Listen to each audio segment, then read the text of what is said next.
Dobar dan, ljuboljupci, danas imamo kratak klip o čemu pravimo pekmez od svinje. Snimimo. Znači šta nam treba? Treba nam sirovina, što je šta? Svinja. Masne delove svinje i seckate na kockice.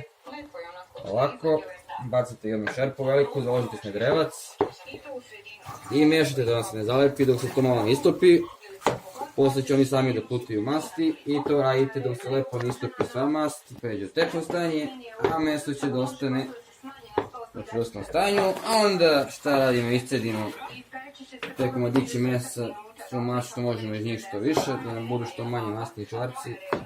I to je to, dobijemo čvarke, dobijemo nus proizvod čvaraka, pekmez za svinje. To je to, ćao! I evo posle sat i 15 minuta upornog miješanja, mislim ovo sad se malo zezamo, više ne mora tako jako da se meša, pošto stoji toplo, snimite kolega.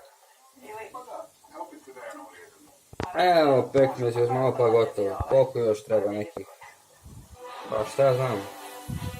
Javljamo se za pola sata pa će vidimo da je gotovo ili nije.